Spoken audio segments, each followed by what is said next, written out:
welcome everybody to today's tile making workshop with myself, Joe, and Tom. Myself, Tom. Hi everybody. So today we're going to be using what you learned in the first session, just applying that on a bit and going on to tiles. Very decorative tiles, should I say. So this is a product that started off the whole thing. Joe, you want to talk about this because you started making these? Yeah, so this was something that I did at Castlefield Gallery in Manchester. I set up like a bit of a station in the gallery where people could come along and make these. And the one you made went up on a wall for the gallery for the duration of the exhibition. So the kind of wall kind of grew during the course of the exhibition. So each one of these, different people made them, and you wiggle the wire in a different way. So we got this texture of a wall made by probably about 200 different people made it. So it wasn't really anything. It was just like the idea of doing it, really. But we've kind of developed it, haven't we, Tom? And now they're kind of like emerging into products of their own. So yeah, it's a good place to start the whole wire making process with something quite simple like a tile. So everyone should have their kits, or they've made a kit. As we said before, all you really need is a piece of wire and a screw and a screwdriver and maybe a pencil or a Sharpie. There's a few other things you might need today. We're going to introduce you to making slip with the clay, the possibly buff clay that you've bought or been given by anyone. And we'll start off and make up a bit of slip just so that everyone knows how to make it, because there's times through the various processes where we use that as a glue to stick things back together. Take a little bit of your clay, your plastic clay, just torn a bit out of the bag, and I've got a tiny little bit of water here in a bowl. So I'm just going to put the clay in the water, and then I'm just going to like mash it with my fingertips, really. And what happens is the water mixes with the clay and the clay mixes with the water, and you start to get a more hydrated version of the clay, a wetter, sloppier version of the clay. So how much water to clay, roughly, Joe? What's quite good, you can add water, Tom, and then you can pour off the excess water. It's quite good. So put a load in, Tom, and then, I mean, if you're going to do it and not pour it off, it's probably 50-50. Another good way of doing it, if you've got some clay that you've made something with and it's just dry clay, which I've got here, this is just a dry bit of clay. If you drop that into water, it'll hydrate and take on the water, and then you can pour off the excess water and you'll be left with a perfect slip. Yeah, because I knew nothing about clay when I started. I just kind of mixed water with it and just mixed it with a brush, and it seems to work, and just keep going. And after a while, you'll notice the consistency change, and you'll notice little things. So it's a good exercise to do because it just gives you more of a feel for the clay. So you keep going. Eventually, you'll see kind of differences in shade and color in the clay to start with, and then it'll start to thicken. It'll go from like single cream to like double cream. And then what you kind of want is when it just kind of holds itself. So you'll push it to one side and it will stay there. It won't flatten off and go like liquid-like. Is that right, Joe? Yeah, that's good, I guess. Yeah. I've made a right mess because I didn't have a brush. I've just used my fingers. So I'm just going to wash my hand. But yeah, I've got similar things to you now. Yeah, it's not, for what we're doing, it's not uber critical. You don't need it mega smooth. I've got big lumps of clay in there and a bit of stuff here and there because we're joining kind of wet clay to wet clay. This is just a bit of an insurance policy for when it goes into the kiln, so it doesn't split.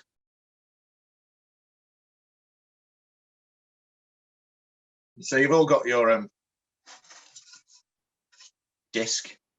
Well, again, we're using the disc that says A on it. So you put the A down, and you need to screw it to a board. Ignore this little spinny thing. I'm only doing that so you get a better view from the camera. You don't need fancy ceramic equipment like that. So here's the board. I'm just going to put that coming over slightly, about a quarter of the way over the edge of the piece of wood. And then pop your screw in.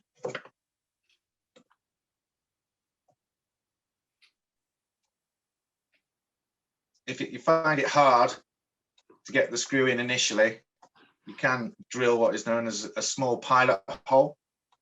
And for that, you'd need a drill that's about 2 millimeters across in diameter. And just go in with the drill first, and then the screw will find its way through that. So how far out do we want to put the screw head, Joe? I'd say a centimetre. Okay. Do you agree? Yeah. So you can see there. If you haven't got a ruler, the depth of your little finger is quite good. Yeah. If you haven't got a ruler. Yeah. I just judge it. Basically, the height of the screw is going to be around about the thickness of the tile that you're making.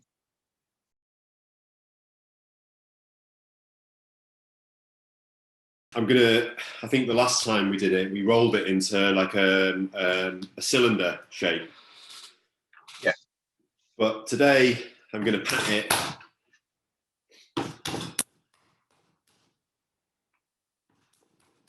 into a square shape, like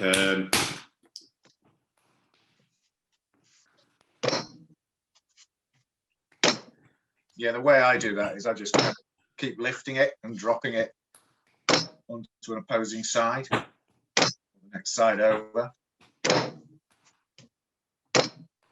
And to start with, it doesn't have to be amazingly square.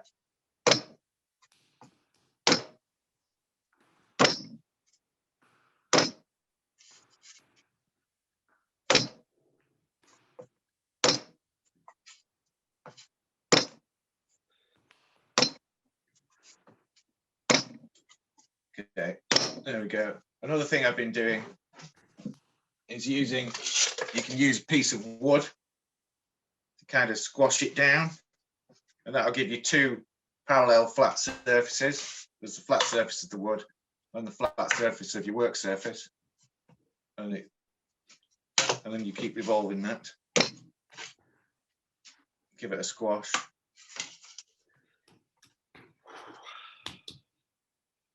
Like so. I guess the reason that we're doing it a square is that the nature of a tile is that they're often used in multiples, aren't they? So if you do it in a square, it means that if you make multiples, they'll fit together. But it might be that your tile, you're not going to use it, you're not going to tessellate it. That's the word, isn't it? Tessellate. So the nature of doing it square is in order to make it tessellate, I guess. Would you agree, Tom? Yeah. If you weren't going to tessellate them, you could do it whatever shape you wanted. Yeah. But when you put them all together, they do like good things. It's hard to show you that. But when there's multiples of things all the same, it kind of makes visual sense and creates patterns. Okay, so I have my square cube lump of clay.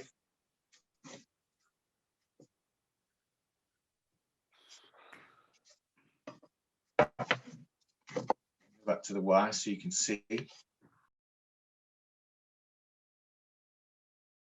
This is just going to be a test. Just again, it's just to see what happens. So for these, like I did on these ones, I had a fixing at the top. You can put it in the center. Maybe you do one in the center, Joe, and I'll do one off center. So I'm just going to kind of judge and pop it on like so. It's best to keep the wire back at the front over there, like that.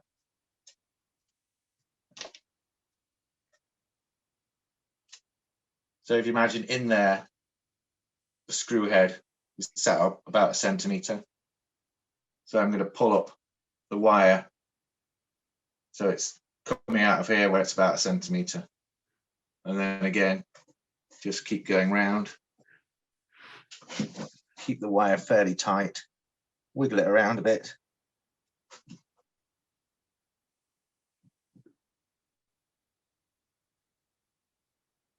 And then the critical bit is where you come back to the point where you came in. You find that, and then you drop it down. And let go of the wire then. And then gently ease up this one. We're going to use that again. So you don't really want to touch that surface, just leave it alone. And then you should be able to just, by touching the sides of the tile, ease it off, like so. These are slightly dished from the center because the wire has a tendency to kind of drop down on the screw. And a lot of things in this course will be like this. We'll be making adaptations and additions as we go along. So we noticed this, and the other day I was trying to think of ways of getting around it. So what we came up with, I'm trying to think of things people have in their house. So what I'm going to do is make a little shim that sits on the screw and keeps the wire right at the top. And what I thought for this, I would use, because I had some bamboo, just use a bamboo cane, which is hollow. So I cut a little bit off the end of there, like so, and that just locates through the screw, like that. And then you screw it back down.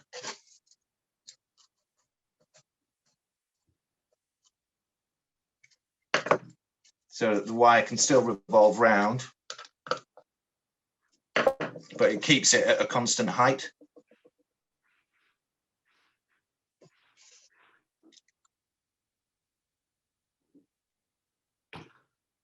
There's also other, can you think of anything else you could use, Joe?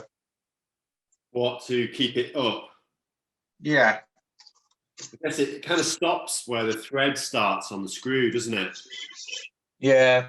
So you could try having the screw a bit higher to begin with, but I guess it goes round it follows the thread of the screw, doesn't it, when you go round? Yeah. There's other things I thought of for using a shim. You could use bits of roll plugs.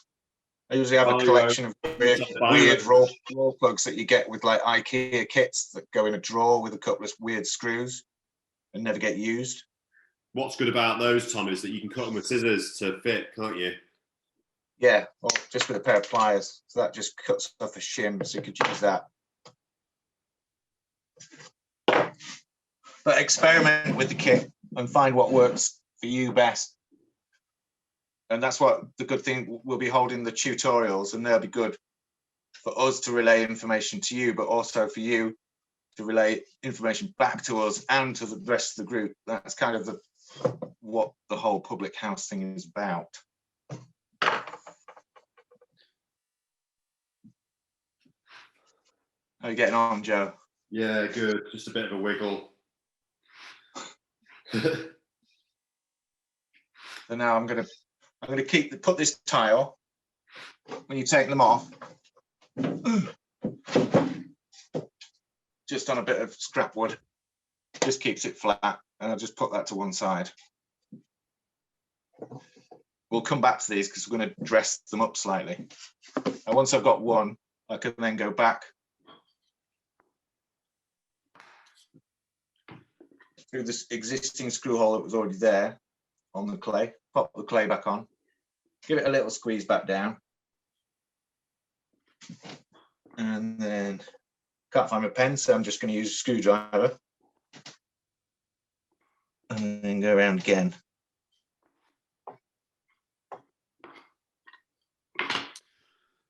What I like about this, Tom, is that even if you didn't wiggle the wire when you're going round, even if you just went round straight, you end up with something that if you repeated it on a wall, it's incredibly striking, don't you think?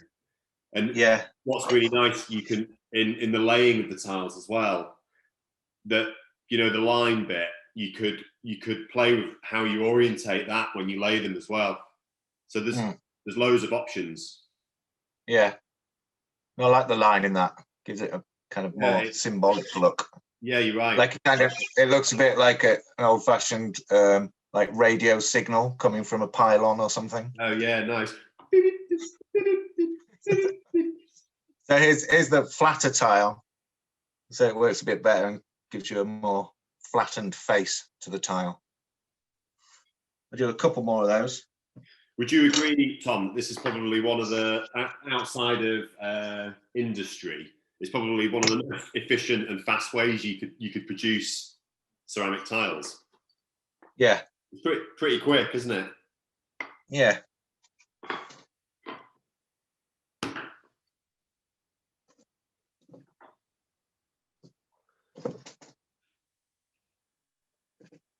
Yeah, lift that off, pull that around, put it down, do another one. You don't have to be quick though, you can take your time.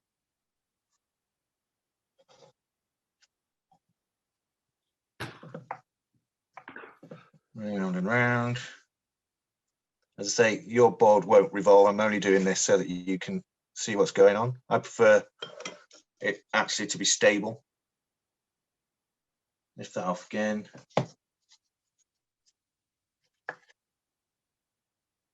Another one.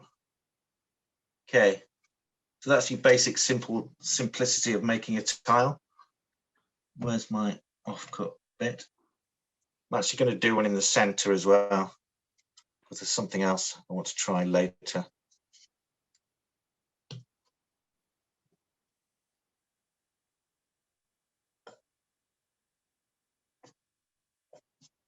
All the way around.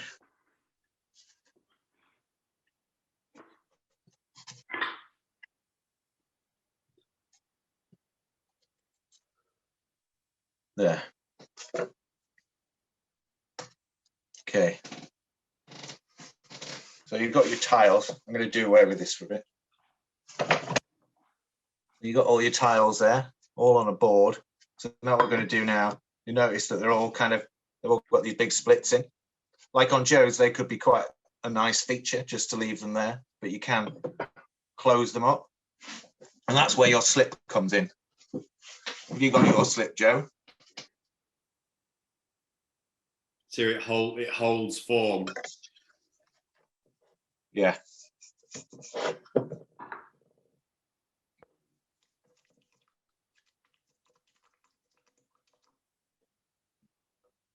So what I'm going to do, I'm picking these up without touching the face.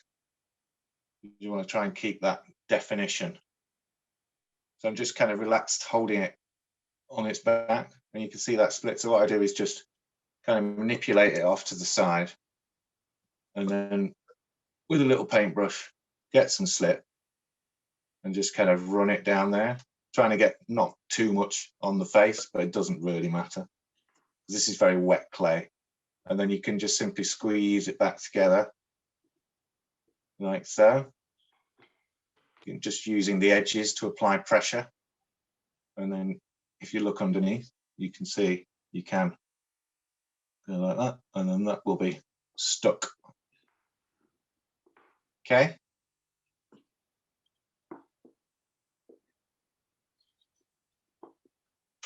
What are they, Joe? Say that again. What are they? Bits of wood? Oh yeah, so these are just little bits of wood which I have knocking around, which are really good for exactly what you were saying before, Tom. Just like using as paddles, like I guess effectively like butter paddles. You can like just kind of ease, like reshape them into a square. If you talk us through it, I'll get one. Yeah, so anything I could, if you've got some scrap bits of flat wood, doesn't want to have any finish on it, does it, Joe? No, it just needs to be bare wood. That's a good point, Tom. It's the more porous it is, the better, because varnished wood sticks to clay. So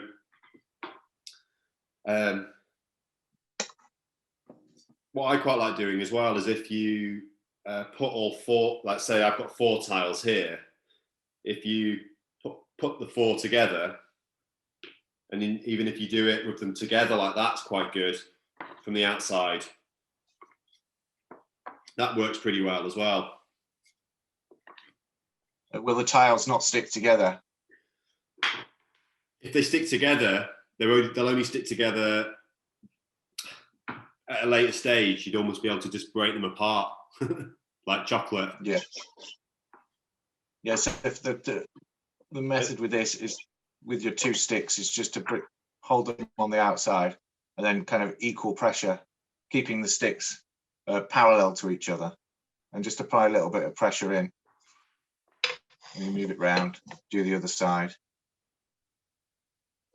just until visually it just squares it up, makes it a bit neater. You could put down, draw with a pencil or a pen, a perfect square that you want to achieve, and you could do them all on that and stop when you get to the pencil lines, and then they'd all be exactly the same. What's quite good, Tom, I like that when you squeeze it with the battens, that you get some of the lines that are already existent, they start to ripple like that. Yeah. As you squeeze them in, and I think that's quite attractive. Yeah. I mean, you could go quite far with that, couldn't you?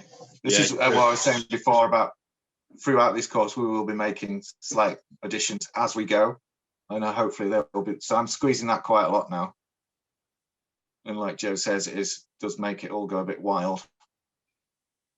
That's quite good. The face you end up with, Tom, becomes quite attractive as well. Like that's quite cool, isn't it? Little flat face. So that's made that one go. I guess the use of these, Tom, also it means that, you know, that when you initially make your block, you kind of like, that's why it doesn't have to be as square as you think it might have to be, because you can always square it up afterwards, can't you? Yeah.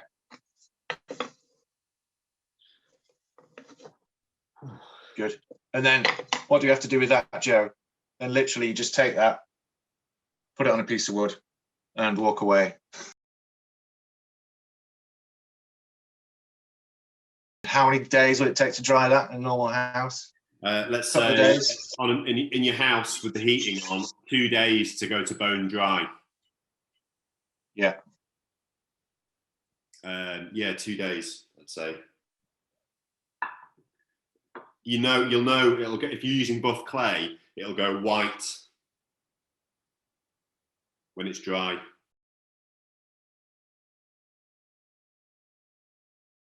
Over here we did some smaller tests just for some tiles. And these are pretty 3D tiles. And some other ones, these ones Joe did.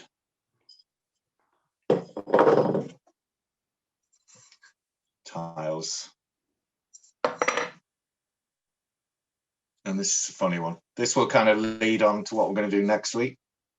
So this is a triangle, but it didn't start off as a triangle. I'll do a quick test of that. So can I use that? It's a bit too thin. We'll redo.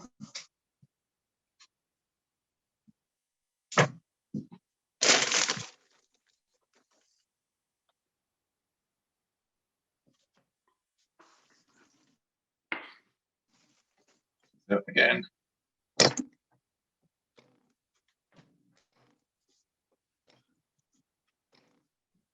Square up, bit of clay.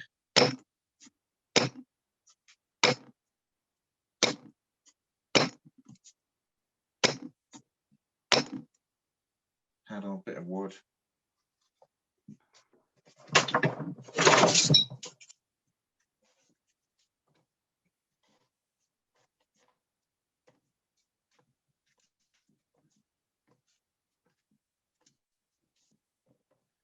What are you doing there, Tom?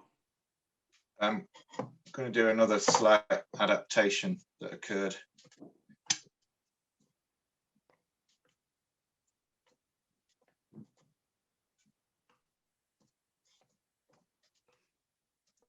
Okay, so squarish.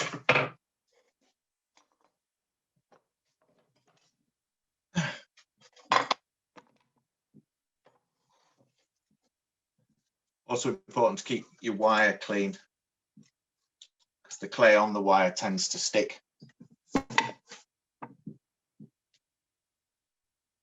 So for this, I'm going to put it in the center.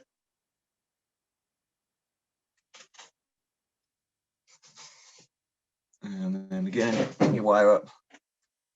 Go all the way around. Like Joe says, you don't need to wiggle. You can just take it straight round. I'll go half and half. Back to the point and down. Lift that off.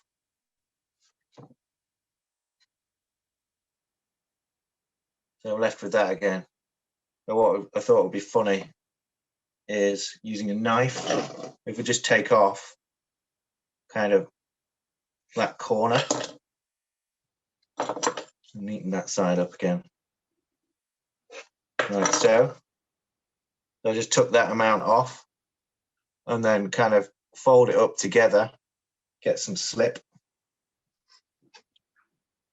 into that bit you fresh cut, and then just fold it up together like so. And you start to get, it creates like this bowl shape, but triangular.